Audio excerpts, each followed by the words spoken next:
Hai buddies, welcome to Deathline. Please subscribe dan tekan tombol lonceng agar tidak ketinggalan video berikutnya.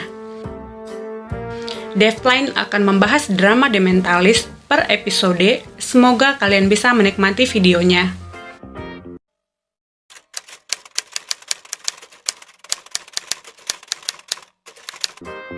Tanpa panjang kali lebar, give me a minute to retell the drama.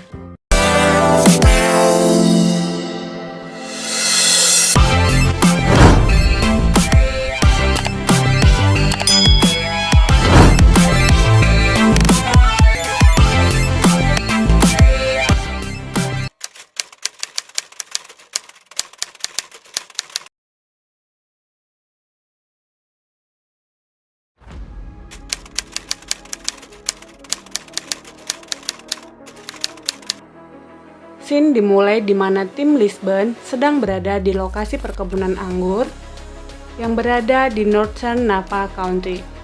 Mereka di sana untuk menginvestigasi korban pembunuhan bernama Melanie. Di sana, Jane dan Lisbon bertemu dengan seorang sheriff yang bertugas di wilayah tersebut. Berdasarkan hasil pemeriksaan di lokasi, Melanie dibunuh dengan menggunakan sajam tepat di perutnya. Lisbon memeriksa keadaan korban dan mengatakan jika dengan luka yang tidak terlalu parah, seharusnya dia bisa selamat. Kedua kaki dan tangannya diikat dengan lakban dan diduga dia meninggal karena lemas.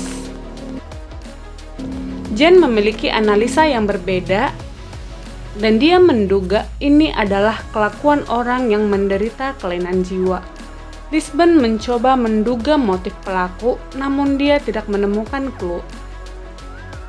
Setelah memeriksa kondisi korban, mereka meninggalkan TKP bersama-sama. Tim investigasi yang dipimpin oleh Lisbon mendatangi orang tua Melanie. Keluarganya sangat terpukul atas kepergian Melanie, tak terkecuali adiknya laki-laki yang masih kecil. Orang tuanya menangis histeris ketika mengetahui anaknya telah meninggal dunia. Mereka sangat terpukul karena malam kejadian mereka telah mencari keberadaan anaknya tapi tidak ketemu. Kedua orang tuanya menyampaikan jika Melanie adalah seorang gadis yang baik dan telah mendapatkan beasiswa softball di Universitas California. Pada saat Lisbon menginvestigasi kedua orang tua Melanie, Jane berjalan memasuki rumah dan memasuki kamar Melanie. Di sana, dia menemukan adik Melanie sedang menangis. Lalu, adik Melanie yang bernama Frankie bertanya pada Jane, apakah seseorang telah membunuh kakaknya, dan Jane mengiyakan. Selama beberapa menit, Jane membaringkan badannya di ranjang Melanie, dan dia mengatakan jika dia dan tim akan mencoba menemukan pelakunya dengan cara memperhatikan, mendengar, dan bertanya. Jane berjanji akan memberitahukan siapa pelakunya apabila sudah terungkap. Di menit berikutnya, scene menunjukkan jika Jane bergabung kembali dengan timnya dan seorang sheriff. Sheriff tersebut mengungkapkan jika pada malam kejadian, tepat di depan restoran, dia melihat mobil hitam pergi buru-buru sekitar jam 12 kurang 15 menit. Penyelidikan dimulai dengan mendatangi restoran tempat Melanie bekerja. Pada scene terlihat Jane dan Teresa sedang menikmati makanannya bersama kedua atasan Melanie, yakni Sandra dan Malcolm. Jane mencoba mengumpulkan informasi dari kedua orang tersebut. Respon mereka seperti bebas dari kecemasan dan tidak ada kesedihan. Jane tidak mudah percaya begitu saja. Selanjutnya, mereka mengikuti kedua atasan Melanie tersebut menuju bagian dalam restoran atau kantor administrasinya. Di sana, Jane dan Lisbon melihat Malcolm bersikap kasar pada Randall yang sedang memasak. Sandra mengatakan jika Melanie meninggalkan restoran pada jam 11.25 dan ini dibuktikan dengan kartu absennya. Tiba-tiba, Rachel yang merupakan teman kerja Melanie datang dan Sandra menyuruhnya untuk membantu tim Lisbon menginvestigasi kasus pembunuhan Melanie. Jane mengetahui jika Rachel dan Melanie adalah teman dekat, dan dia bertanya apakah dia teman baik Melanie. Tapi Rachel menjawab jika mereka hanya berteman biasa saja. Jane mengetahui jika Rachel dan Melanie adalah teman dekat, dan dia bertanya apakah Rachel berteman baik dengan Melanie. Tapi dia menjawab bahwa mereka hanya berteman biasa saja. Jane kemudian mengungkapkan jika Melanie menempel foto mereka berdua di rumahnya. Beberapa informasi yang didapatkan dari Rachel belum mampu mengungkapkan siapa pelaku sebenarnya. Teresa mencoba mengajak Rachel untuk kooperatif dalam mengungkap kasus ini, tapi dia menolak. Jane mengambil alih investigasi dengan cara mempengaruhi pikiran Rachel, tapi tidak berhasil. Pada hari berikutnya, mereka melanjutkan investigasi di restoran tempat Melanie bekerja. Di sana, Jane membuka loker Melanie dan ditemukan secari kertas yang bertuliskan permintaan maaf. Jane mengumpulkan semua pekerja untuk ditanyai mengenai barang bukti tersebut.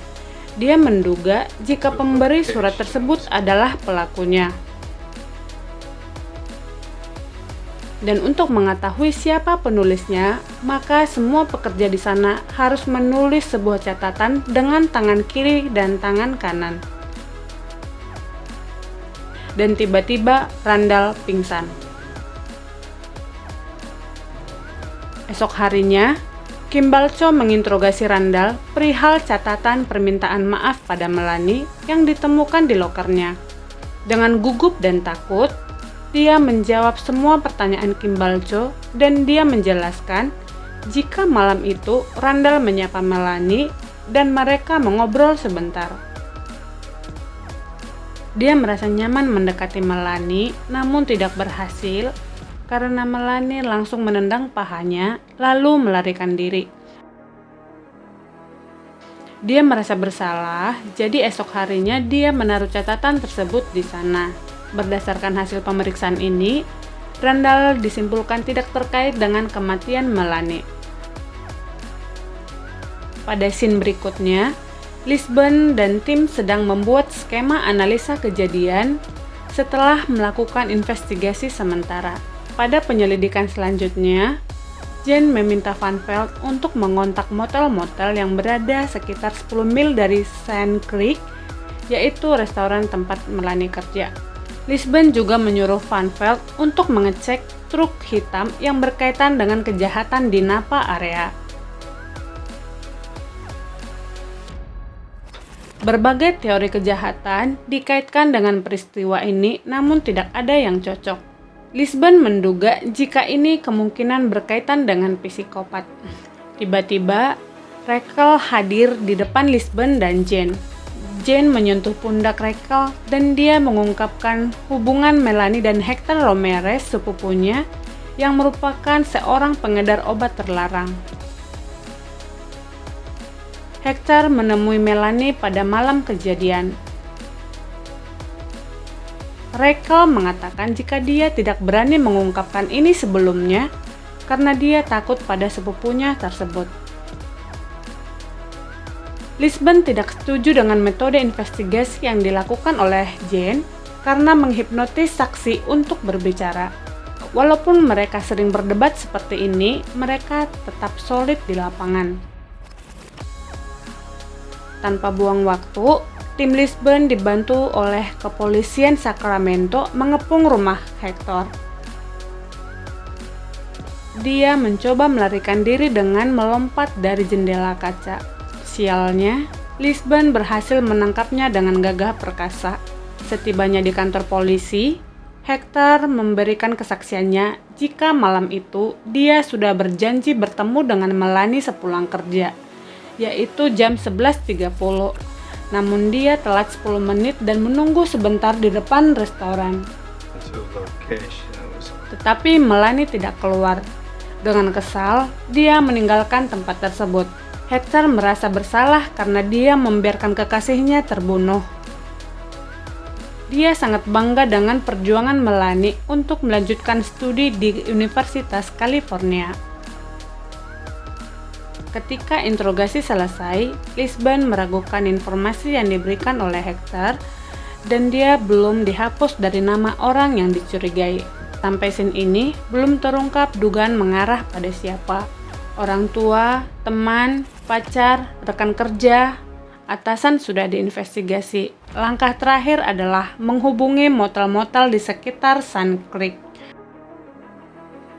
Di scene berikutnya, Jane menemui adik Melanie, Frankie, di sebuah tempat makan. Patrick memintanya untuk menyerahkan senjata yang dibawanya. Frankie menjawab jika dia tidak membawa senpi, tapi hanya membawa kapak. Jane menyuruhnya memasukkan kembali kertasnya. Dia menemui Jane karena dia ingin mengetahui siapa pembunuh kakaknya Melanie. Untuk menenangkan Frankie, Jane menceritakan kesedihannya yang kehilangan anak seusianya. Setelah menceritakan itu, Frankie terlihat lebih tenang. Setelah mendapatkan kontak beberapa motel yang diduga terkait dengan kejadian malam itu, Jane mendatangi salah satu motel yang diantar oleh pemiliknya. Pemilik motel tersebut mengatakan jika kamar tersebut disewa bulanan oleh seorang perempuan dan datang setiap 3 hari sekali dan ada di sana 2 hari yang lalu. Perhatian Jane tertuju pada kitchen set yang ada di sana. Lalu dia membukanya satu persatu. Dia menemukan beberapa cairan pembersih, sarung tangan hitam, dan gulungan plastik yang bukan milik pihak hotel. Jane memprediksi jika sebentar lagi penyewa kamar tersebut akan datang. Dengan hati yang riang, dia pergi menemui Lisbon untuk memberitahu informasi tersebut. Ternyata Lisbon sedang senang karena berpikir pelakunya adalah Hector yang dibuktikan oleh uji forensik yang menyimpulkan ada darah Melanie di mobil truknya. Mendengar itu, Jane batal menyampaikan informasinya tadi. Lisbon kembali menginterogasi Hector mengenai noda darah yang terdapat pada mobilnya. Dia menjawab jika itu adalah darah Melanie 2 minggu lalu karena ada perselisihan dengan Melanie. Lisbon terlihat tidak puas dengan jawaban Hector, namun di sisi lain, Jane merasa jika dia sudah punya clue siapa pembunuh Melanie dan bukan Hector. Untuk melanjutkan investigasinya, Jane menyewa sebuah kamar motel yang dia datangin sebelumnya. Jane, Kimbalcho, Risby, dan Van Pelt membuat strategi baru untuk mengungkap kasus ini tanpa sepengetahuan Lisbon. Risby dan Van Pelt bertugas untuk berakting seperti pasangan dan menikmati makanan di restorannya Sandra. Van Pelt yang memiliki rambut merah sangat tepat sebagai mata-mata karena ada korban lain seperti Melanie yang berambut merah. Scene menunjukkan jika Van Pelt dan Risby melaksanakan penyamaran dengan baik dan itu terlihat oleh Lisbon. Van Pelt meninggalkan restoran dan Sandra melihatnya. Dia melanjutkan penyamarannya dengan berjalan kaki di daerah Sun Creek. Tiba-tiba dia dihampiri oleh sheriff yang bertugas di sana. Sheriff tersebut terlihat seperti memiliki rencana jahat pada Van Pelt, sehingga dia berbisik meminta saran pada Kimbalcho.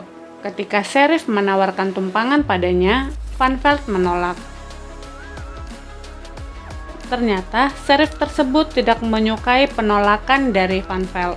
Tiba-tiba Risby keluar membantu menyelamatkan Van Pelt dari sheriff tersebut. Di tempat yang berbeda, Jane dan Lisbon sedang berdebat karena segala upaya yang telah dilakukan untuk mengungkap kasus ini belum menemukan siapa pelakunya. Tempat yang berbeda, Jane dan Lisbon sedang berdebat karena segala upaya yang telah dilakukan untuk mengungkap kasus ini belum menemukan siapa pelakunya. Lisbon kesal dan meninggalkan Jane begitu saja. Pada saat Lisbon menaiki mobilnya, sebuah mobil van hitam datang bertuliskan Sand Creek Winery dan parkir tepat di belakang mobil Lisbon. Namun Lisbon tidak memperhatikannya. Berbeda dengan Lisbon, Jane masih semangat melanjutkan penyelidikannya di kamar motel tersebut.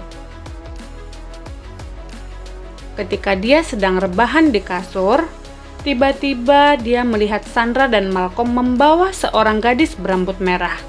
Mulutnya dilakban, tangan dan kaki terikat persis seperti kondisi Melanie saat ditemukan. Sandra menenangkan gadis tersebut. Jane bersembunyi di balik dinding sambil mengamati apa yang dilakukan oleh Sandra dan Malcolm.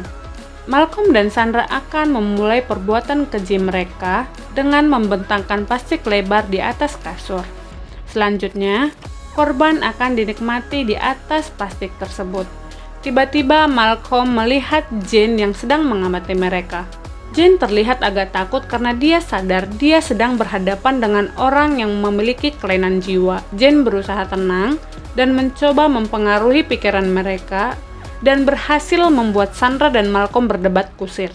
Di waktu yang tepat, Lisbon datang seperti pahlawan menyelamatkan Jane. Ketika dia membuka pintu, Malcolm mengarahkan sajam kepada Lisbon dan Sandra juga bersiap untuk menembak Lisbon. Karena merasa terancam, dia langsung memberikan timah panas pada Malcolm dan Sandra.